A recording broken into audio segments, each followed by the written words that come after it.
Alright guys, so we got our son a new gaming chair. So this is by the brand Dumos, I think that's how you say it. But he's trying to have this like black and white and teal theme going on in his room.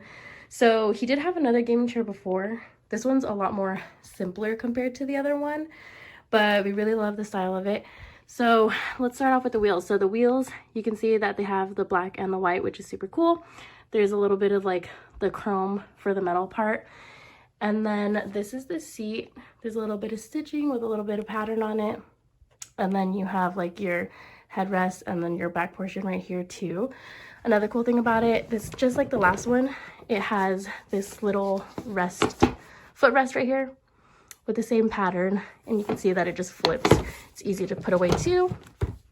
And then on the armrests, it does have padding on it. He did stick this underneath his desk, so now there is a little imprint on there. That's the only downside to it, so just be mindful of that. And then on the back part, this is what it looks like. So you can unbuckle these too if you don't want this there, and then if you want to adjust this as well too, you can do that as well. But it's really nice and it's super comfortable.